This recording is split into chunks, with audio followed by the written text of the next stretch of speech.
Hello and welcome back to the virtual.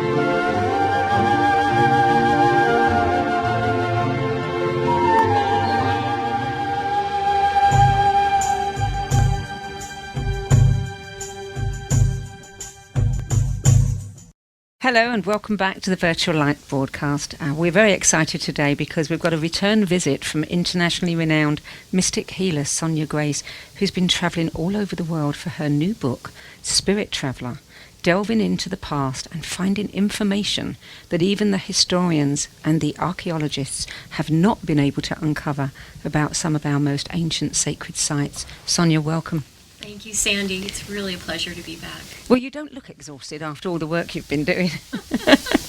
I'm not. I'm really excited. This book is so much a passion piece for me because I feel it's important that we know the truth about what really happened in history.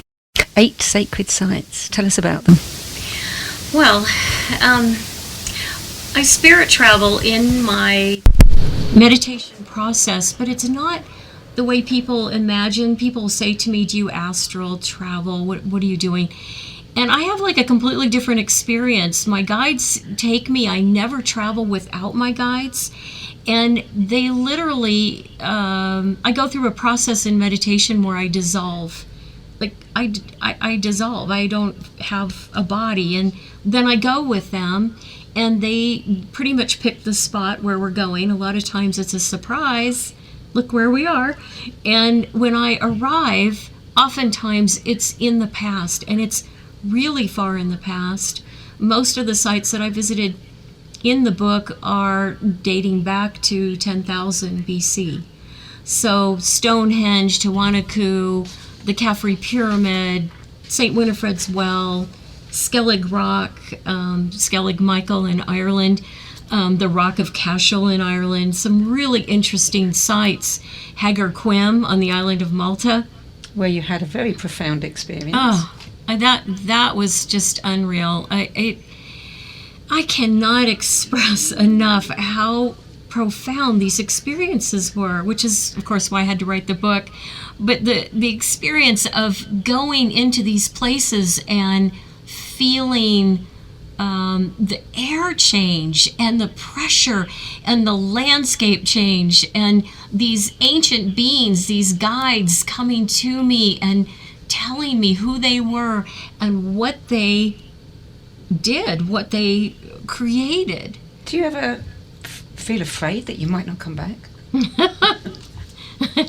Well, no, I don't.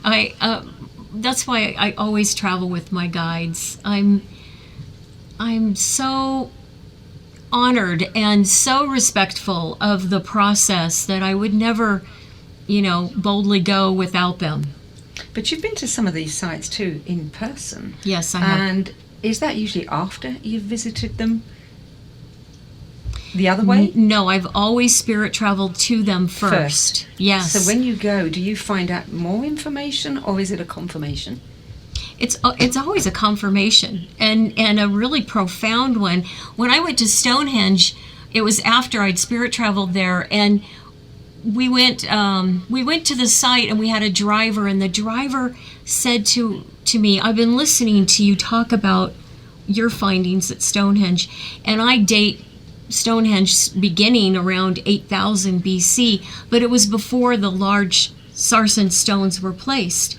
I see those stones being placed around 4,000 BC, and the reason they were placed at that time was the ancient ones, the beings that helped create and teach the people and procreate with humanity.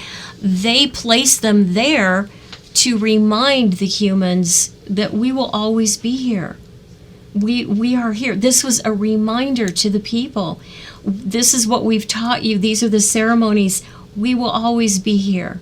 And then they didn't come back for many reasons, but they taught the people ceremonies and ritual and everything so that they would have a new society, a new phase of humanity.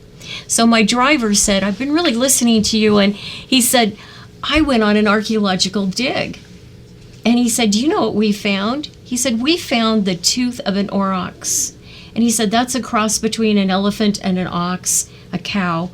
And he said it was really amazing because finding this tooth in Salisbury Plain tells us that all the history books are wrong.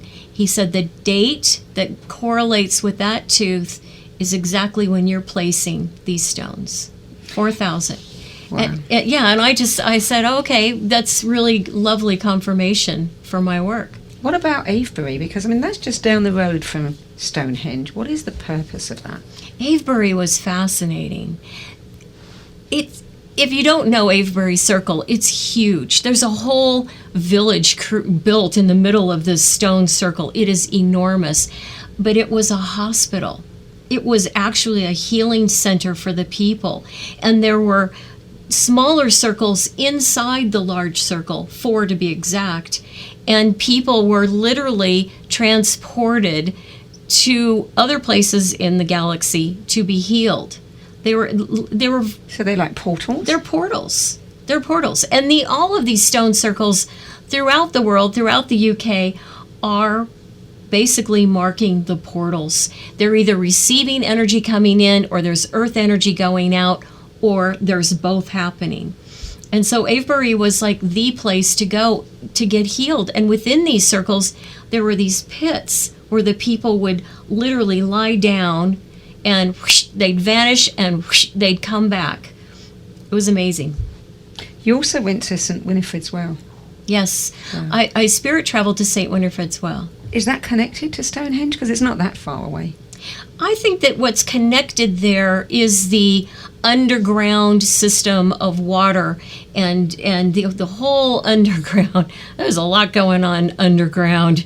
I mean, under Salisbury Plain, there's a whole huge set of sarsen stones and stonework that hasn't even been excavated. So they know that. They've done x-rays of the land.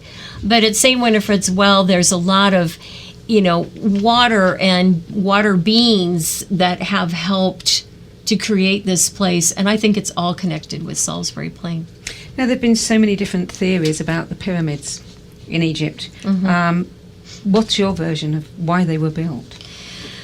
Well, the pyramids are aligned with Orion's belt, and a lot of archaeologists have speculated on that. Graham Hancock's done some really brilliant work on the pyramids, but I find in my spirit travels that the pyramids were built from the inside out. So the chamber inside the Khafre pyramid was built first, and then the pyramid was built around that, and it was in stages. The inner chamber was there for a long time and very much used again for transport. They're all aligned and designed to transport people to other places in the galaxy. In this case, it was Orion. And when Anubis came after a lot of the Egyptian gods and was not aligned with them in the way that Ra and Sekhmet and some of these other gods were helping create this human population. And there was a whole group of beings that wanted to infiltrate Orion, and those portals were blocked. So many sites seem to be associated, have some kind of connection with other planets in the cosmos. You write about the photon belt. Tell us a little bit about that. I mean, what is this, this thing that's bringing it all together? Why do we have this connection with the cosmos? Well, we're this solar system that is literally passing through this big round, it's called the photon belt, or the fluff. I love that, the fluff. And it is a incredible portal entry for us as we pass through it that will define the next phase of humanity. We're ending a phase of humanity right now. It began at the end of Atlantis and Lemuria. So we've gone all this time and centuries to now. We're coming closer and closer to the end. That's why people are rushing to find their spiritual path and to find some kind of awakening, because we're all like, oh my God, we're almost there. We feel it. And it's this big rush of energy, and we have to literally, get our work done. I always say from the inside out. We have to do the work inside, and then we can, expand out. And as we pass through this photon belt, it will literally mark the beginning, the emergence to a new phase of humanity. That's why so many star beings are being born at this time, star seeds. Children who are not from Earth, they're from other places. We were that way back during Atlantis and Lemuria. We were the new star seeds coming through. In every chapter, you talk about the demigods who mated with humans. Humans. Yeah. What's that about? Yeah. Well, I see in these new phases of humanity being created that we don't just do this on our own. I see the human race being only about 4 years old in Earth measurement. That's about right. Yeah. Our consciousness. Yes. And so we've had help. We've had star beings, or what I call demigods, coming through in different parts of the world, different groups coming through and helping create this new phase of humanity. So they're different. It's different influences in different places, but they do cross-pollinate with humans. At Stonehenge, everyone has sort of this idea that Stonehenge might have been used for death ritual, and, there's burial mounds by Stonehenge. It wasn't. It was used for fertility rites, and it was used for that very thing of these star beings cross-pollinating with the high priestesses and bringing forth a new race of humans. And that's why people in this part of the world look this way, and this part of the world, they look different. It's all different influences from different demigods from our galaxy and beyond. Highclere Castle. Now, of course, this is very well known as the setting for Downton Abbey. And it's not as old as some of those sites that you visited, but what did you pick up there? Well, George and Almina, the owners, the original owners, the 5th Earl of Carnarvon, he's still there, and his wife is still there, and they are very much bound by the energy of that house. And when you go into the basement, there's a whole exhibit of Egyptian artifacts that they went to the Valley of the Dead and basically robbed tombs. And they took robbed tombs. They took things. What's the polite way of saying it? And Hatshepsut had the Book of the Dead. The papyrus pages from her Book of the Dead is down in their basement, and I saw her clearly standing in front of me, telling me, "I want my things back." And she knew I could see her, so she's communicating with me. But they are bound by those things until their return to Egypt. Their souls will remain in that house. And there's a lot of people who are there in the house, maids and servants and all kinds of people. It's Ghostville, but lovely. It's a lovely home. I just found that it was so interesting to see all of these artifacts and, understand that this is why they still remain in the house. It's interesting because, I was in Italy, I was in Turin at the museum there, and it's an Egyptian museum. And the other side of the story is, of course, that many people who want these artifacts in their country, in their homes, it's a memory. It's a past life recall thing. Absolutely. So can we judge them? No. But what I think we can observe is there's an energy when those things were buried with those people, and certainly back in those days, the energy, the magic that they were doing was very potent. It was very powerful. So do we respect that? Do we respect that piece was placed in that tomb, and we should really respect the magic that was done to keep it there? Or do we respect that these people are having a past life recall and they've brought this piece home? Both are valid, but perhaps the people are revisiting something karmically that they need to work through. Yeah. Now, Skellig Rock in Ireland, you said that it's so important to the monks. Why? Well, the monks back around roughly in 500 AD built these incredible beehive huts. There's no mortar used. It's just stone on stone. And not to give anything away, but in the last scene of the new Star Wars movie, Luke Skywalker is standing on Skellig Michael. That's where it was shot. And these beehive huts are where the monks lived. The stairways up from the ocean where you would come in on a boat and then take the stairway up. It's very steep. There's no mortar.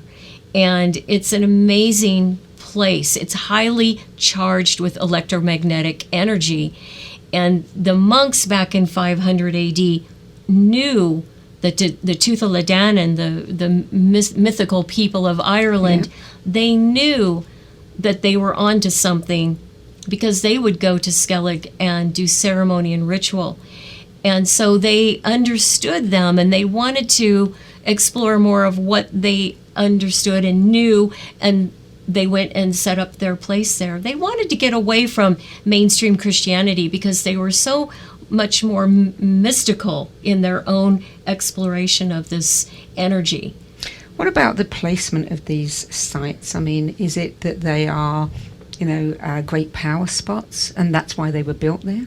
I think they're all portals. Skellig Michael happens to be the top of a mountain that existed as a very sacred mountain during the time of Lemuria. In Lemuria, the landscape was from the west coast of Ireland, connecting the Skellig Michael all the way to Greenland. So there's a huge landmass that dropped down, leaving this mountain exposed, but only at the top because the ocean filled in. So they're all portals. How many more of them are there that we don't know about? How many more Spirit Traveler books will I write? A lot. Do you have time to do all this traveling? Yes. Now, you talked a little bit about mortar at the beginning. You said that was the hardest chapter in the book to write. Will you share a bit more about that? Yes. Hagar Qim is the oldest known religious site on Earth. And it's these huge megalithic stones that make up this giant chamber of smaller chambers within. There's different rooms, but it's huge, and these stones are like ginormous. And every time I spirit traveled there, I felt like I was just gone. It was so old, and the woman, the being that came to me and explained to me what was done in this goddess-based temple was fantastic. I'm sure when you read the book, you're going to really enjoy this chapter. There were things being done there, both in ritual and ceremony, that was all, again, about fertility. But they believed, and I believe that they did, balance the state of the world, that they were literally holding the balance of the planet in this temple. And it's fascinating. The things that exist there and that have happened on this island that date back to 8,000 BC. For such a small island, I've been there, and many years ago, so I wasn't really looking, for the mystical there, but you can't help but get the sense that there is so much information there, so much more than we know about, and it is very, very deep and very ancient. Yes, and these are the people who created this that were the survivors of Atlantis. So the woman who keeps safeguard over this temple, the star being or demigod, is from the time of Atlantis. She's still looking after it and safeguarding that. Do you, she's still there, you say. I mean, do you feel alive energy? Yes, absolutely. And in all of these places, there's still energy. Some of the portals have, shut down because there's been a lot of people who have gone and really, not respected the energy, but maybe taken energy. So they're waning a bit, but there's some portals that are still very much open. We went to one in England, and it was it was wild. it was like we were all just giddy and silly. The rest of the day, we'd completely gone somewhere else. We were in a different energy, and we were just silly. And you felt it. Everybody felt it. It was great.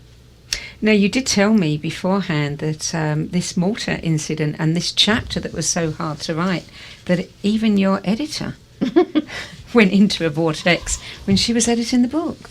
She did. She did. She would call me and say, "What is this chapter?" Because it was literally like we were both falling into a deep hole, trying to figure out, but we were actually falling into Malta and Hagar Qim. Wow. Yeah. So you've got some events coming up. You do retreats, and you've got one coming up, the Creation of Love, which sounds wonderful, on Oahu next year. Yes, in March. Tell us a little bit about your tours. Well, I do meditation retreats, and I love to really give people an in-person experience, because my work all day long is with people all over the world on the phone. I'm a healer. I'm like an energy surgeon, and I work on livers and hearts and cancers and bones and blood, everything. And so I'm busy working with people long distance, basically spirit traveling to my clients. And then I have the ability to defy time and space. It's not for me what it is for other people. And so I'm literally in front of that person working on them. So for me to gather with a group of 20 or 30 people in meditation for 4 days and do the work that I do, processing and working with the inner child and really understanding what the ego is doing and why, and helping to sort of find where the resistance is and go deeper and disarm that resistance so that we can literally experience being free. And that is, that's just magical to me, and it's magical for a lot of people who experience my work. I'm really grateful to have that personal time in front, one-on-one, because I think people need to experience sort of that magic, that element, the energy shifting, and my guides take us into much higher realms. And so like that portal I talked about, everybody's a bit giddy and high, but we feel the energy shift, we feel things in a way that gives an in-person experience, as opposed to perhaps working long distance and they hear my voice but they don't see me. So Creation of Love is in March, and then in May you're going back to Scotland for an earth medicine retreat. Yes. Well, we're almost out of time now, I'm afraid, but I hope you'll come back, because I know you're writing another book and you'll tell us more. And Spirit Traveller, fascinating book. Thank Absolutely you. Fascinating. Thanks for having Thanks me. for being with us today. Okay. We'll be back in a few moments with Steve and Barbara, so don't go away unless you're going to make yourself a cup of tea. But when you come back.